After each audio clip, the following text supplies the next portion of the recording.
Sunrise and sunset, promise and fulfillment, birth and death. The whole drama of life is written in the sands of time. We present a new series of radio programs, The Clock.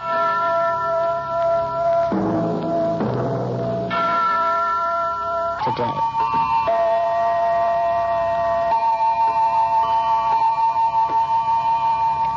The passage of time has made a profound difference in the habits of the human race.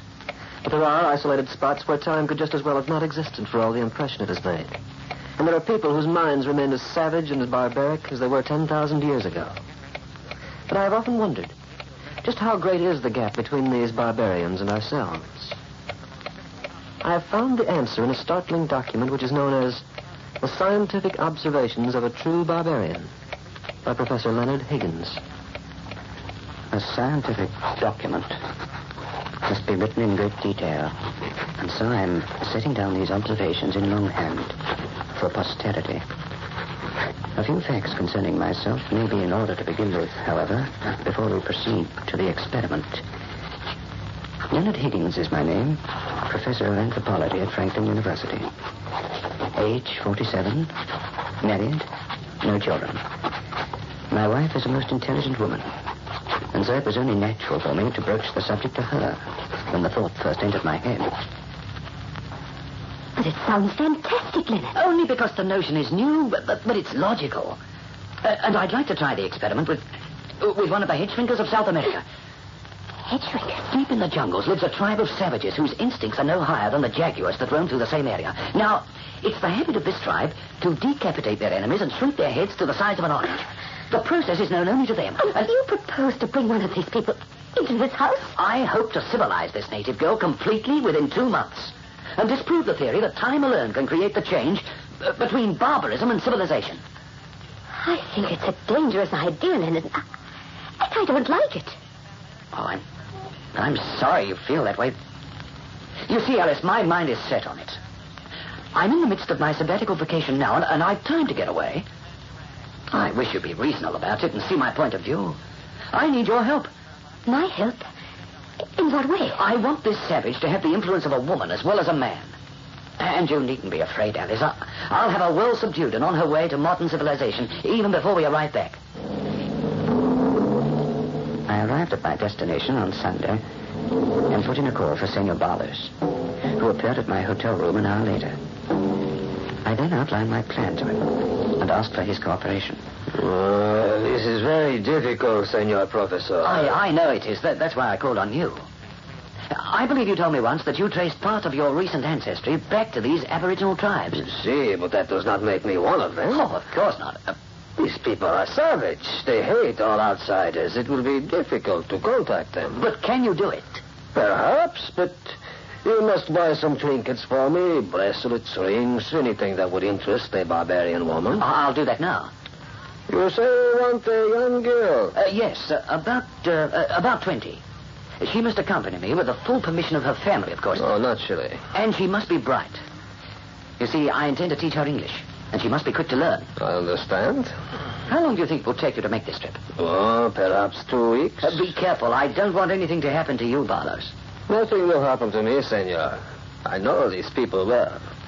But if you will permit me to say so, it is you who must be careful after I return with the girl. Barles was as good as his word. And exactly 2 weeks later, he returned, his task complete. Her name was Tiki, and she was extraordinarily pretty. She was still in her native dress when he brought her up to my room. And she looked like some tropical animal, straight from an Amazon swamp.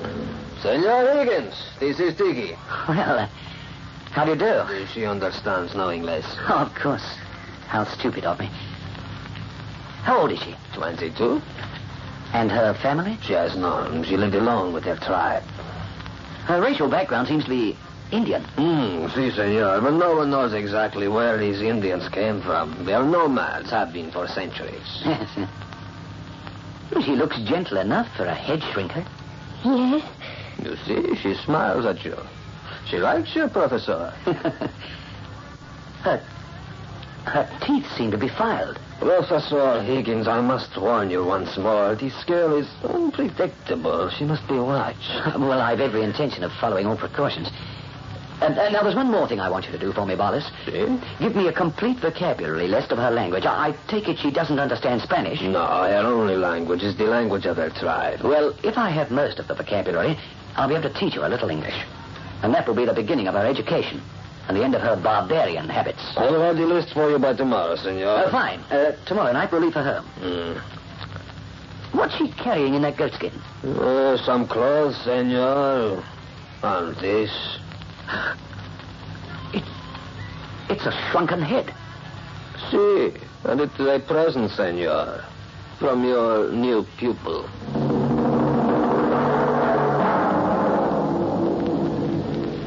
The trip home by plane was uneventful, and I was very anxious for my wife to meet her. The souvenir she gave me, I naturally hid away. I didn't want Alice to be frightened in any manner, and I intended to keep the object for study. Alice was waiting for us in the living room when we arrived, and she seemed to be pleasantly surprised. This is Tiki, Alice.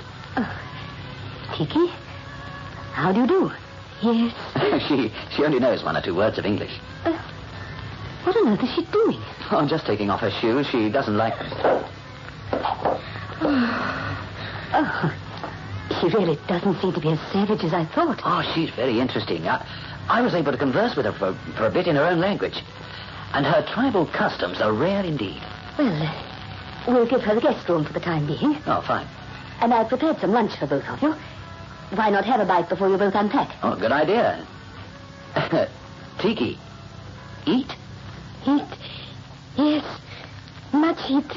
There you are. She's practically a linguist. Let's sit down, shall we? Did you have a pleasant voyage back, Leonard? Oh, yes. Tiki likes to fly. Tiki seems to be amenable to almost anything. Leonard. Yes, my dear? She's eating with her fingers. Oh, naturally. I haven't taught her how to use a knife and fork. Well, then suppose we begin right now. No. Let's wait for that. One thing at a time, Alice. What's wrong with her teeth? They're filed. It's a sign of beauty in her tribe. And also rather convenient. They dine mainly on raw meat. Well, that chicken's cooked and she seems to be enjoying it. Here, Tiki, let me take your plate and give you a helping of... Tiki, no. You shouldn't have done that, Alice. Shouldn't have done what? Take her plate that way. She thought you were trying to take the food away from her. But she reacts just like an animal. And for the time being, we must remember that's exactly what she is. How can we trust her when she reacts that way to a simple gesture? You leave Tiki to me. We'll all get along. Right, Tiki? Yes. The weeks went by in which I managed to teach Tiki quite a bit of English. I was beginning to think my experiment would work, and she'd soon become a civilized young lady, when the first of a series of unhappy incidents occurred. Is she asleep, Leonard? Oh, yes. Tiki's been in bed for over an hour. I think you've done wonders with her English. I can almost get a halfway decent conversation out of her now myself. Oh, she's really quite harmless. I'm almost ashamed of myself now for behaving so timidly. I've got big plans for Tiki, and I'm sure they'll make her happy. I want her to develop like an ordinary civilized girl. I was thinking I'd have Bob Williams in for dinner one evening. I'd like her to see how modern young people behave. Yes, Bob Williams is an excellent suggestion. He's a smart young man, and I think he'd accept her tolerantly. Yes. Well, I think we ought to turn in, shall we? All right. We'd better put the cat out. Here, kitty, kitty, kitty. Oh, she's probably in the cellar. I'll go down and see. Oh, I'll go with you, Leonard. Is the front door locked? Yes, dear. Oh, I'm glad we're turning it early. I'm tired. You stay here at the head of the stairs, Alice. This bulb's blown, and I haven't replaced it. I'll go down and switch on the other bulb. Be careful, Leonard. It's so dark. No, I'm all right. Now, where's that switch? Oh, yes. Is the cat there, Leonard? Leonard? No, Alice. You go to bed. I'll join you in a moment. The cat isn't here.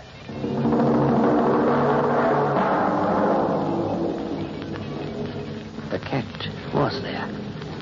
She was lying on the cellar floor near the furnace. She'd probably been dead for several hours. But the thing that startled me the most, the thing I didn't want my wife to see, was that its head was missing.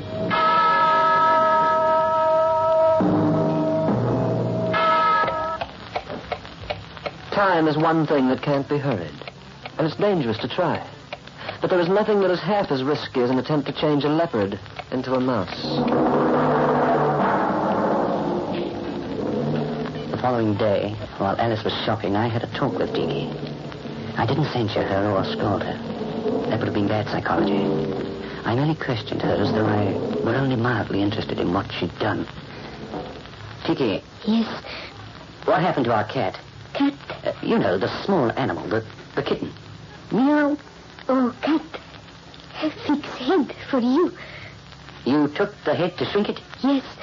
How? I'll tell you. I know it's against your principles to give away the secret of the shrinking process, but I'm curious to see how it's done. You want fixed head? I want to watch you do it. Alice come back? Oh, no. No, she won't be back for quite a while. Come, I show. She took me to a spot in the woods about 200 yards behind my house. She had a cauldron there, burning over a slow wood fire. Inside the cauldron was a sticky mess of roots and leaves and mud. And inside the mess I found what I expected to find. How long have you been doing this, Tiki? Start last night. Then you must have sneaked out of the house. Make fire. Must burn 3 days. Fixed head. 3 days, eh? Well, Tiki, you don't know it, but science has been mighty curious about this process of yours. And you're going to give me the entire formula. Formula? Yes. What inside here? You want to know? Very much. I tell you, maybe. I told Alice the cat had strayed away and made certain that Alice never went nosing around outside in the woods. As long as Tiki had confined her experiments to an animal, I wasn't too worried. Although, of course, I didn't condone the experiment in any form. However, Tiki didn't get into any mischief after that event. But Alice did. I've invited Bob Williams over tomorrow night, Leonard. Oh, have you, Alice? Yes, dear, I thought that's what you wanted me to do. Oh, I don't know. I've been wondering. Bob might be a little startled with the girl. Oh, but she's improved so much. Yes, I suppose she has. But... And she's really just as gentle as a lamb. She even seems to have taken up sewing. Sewing? Yes, I found these needles in her room. They're odd-looking things, and they have no eyes. Let me see those, Alice. Did you find anything else? No, dear. Why? Oh, no reason. Are they really needles, Leonard? I just can't imagine. These are barbs, Alice. Barbs? Jungle natives use them in their blowguns. You mean they're part of a weapon? A very dangerous weapon. They're tipped with poison before they're used, a deadly poison. It can finish off a panther inside of 15 seconds. Leonard, we ought to get rid of her. Now, you've said that before, Alice, and you've always changed your mind. But this is different. Our very lives may be in danger. I've handled her well enough up to now, Alice. Let me do this my own way. I'll talk to Tiki about these barbs sometime tonight. That evening, while Tiki was still at dinner with Alice, I excused myself a little earlier than usual and went up to her room. I gave the place a thorough search. And just as I found what I was looking for, Tiki came in. Oh, hello, Tiki. Why, you here? I was looking for something. This. Juice. Strong juice. You keep. Yes, I'll keep it. Tiki have more. Tiki, this stuff is very dangerous. I don't like you to fool around with it. I no hurt you. That's beside the point. You're growing up now. You're learning fast. You shouldn't even want to keep this stuff. You angry, Tiki? Oh, no, of course not. Oh, I don't know what I'm going to do with you. You're as guileless as a child and as dangerous as anything I've ever met. You like Tiki? Of course I like Tiki. And I certainly don't approve... What are you doing? Tiki like you. I don't think you should put your arms around a man, Tiki. But... No? Especially a married man. Tiki no like your wife. Tiki like you. No, wait. Tiki like you very much. Tiki had her arms around my neck, and she was pressing her cheek to mine. It was ridiculous. I was over twice her age. But I must admit, in all fairness, that she was very provocative.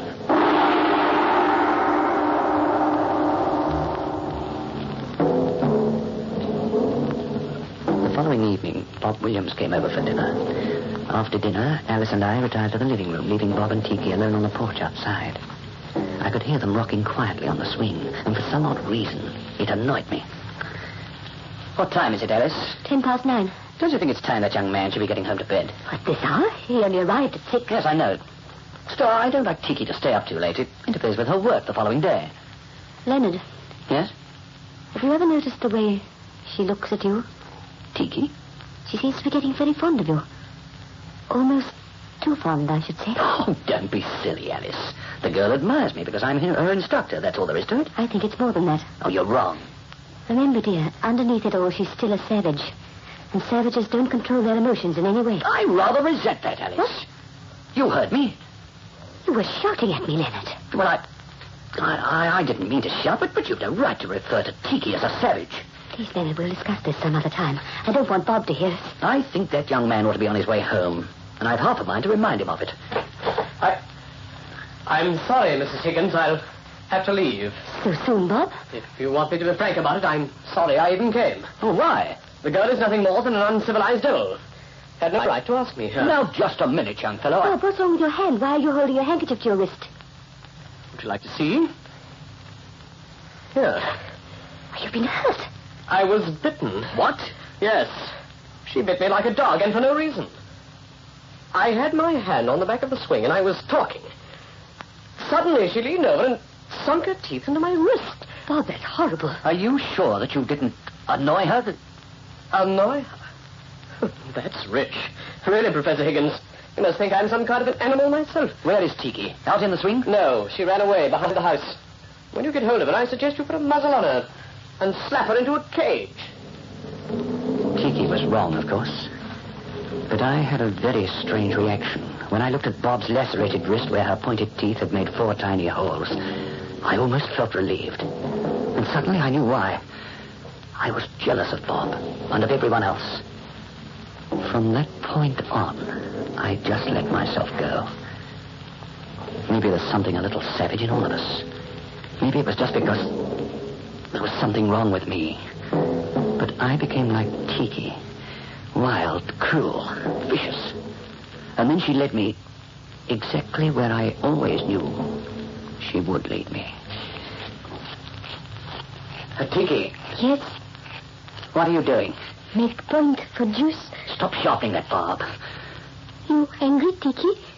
Tiki, you can't go through with this. Why? Because it's murder. I'll stand for anything, but not that.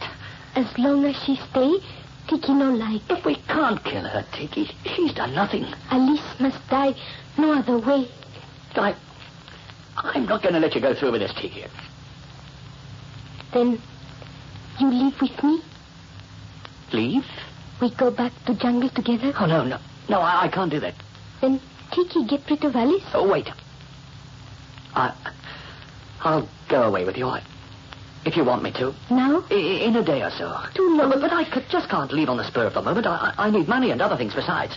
Tomorrow we go, or you never see Tiki again. Oh, don't say that. Tomorrow we go. All right, Tiki. Tomorrow we go. But I was a fool. I knew Tiki wouldn't keep her word. She was a savage. She knew no mercy. For that matter, neither did I. And I realized it when I found Tiki in Alice's room. Tiki! Alice no more? You've killed her. No more. She no can follow us. Did you use a dart? Yes. It work fast. She die quick. You happy, yes? Very happy, Tiki. Now you and Tiki both alike. We kill. We love. Yes, Tiki. Tiki teach you jungle. You be just like Tiki. You even let her file your teeth. Yes, You try to make Tiki like civilized lady, but Tiki make you That jungle men. That's just what you've done to me, Tiki. You've made me part of the jungle. Come close to Tiki. Tiki wants you to hold her in your arms. Oh, you're wonderful, Tiki. You're wonderful and exciting and horrible all at once. Kiss Tiki. Kiss Tiki hard.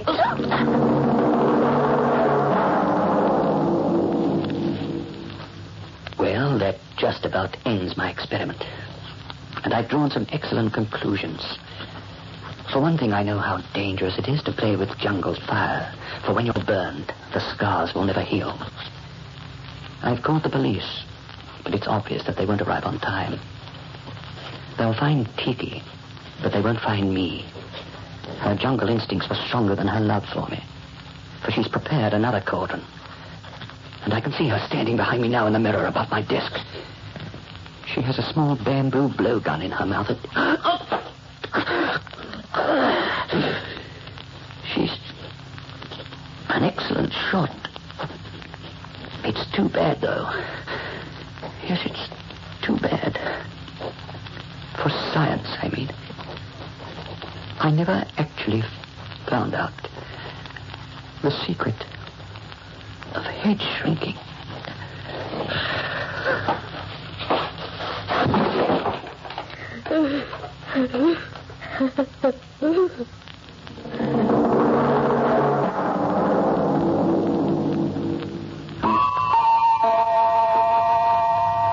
Yes, it is dangerous to hurry time, especially where the jungle is concerned. And if you don't agree with me, you might reread the scientific observations of a true barbarian by the late Professor Leonard Higgens. The Clock will be heard next week, same time. It is written by Lawrence Clee and narrated by Hart McGuire. As Professor Higgins, we heard Leonard Bullen, with Lyndall Barber as Mrs. Higgins, Melpo Zaracosta as Tiki, and Ray Barrett as Bob. The Clock, directed by John Saul, is a Grace Gibson radio production.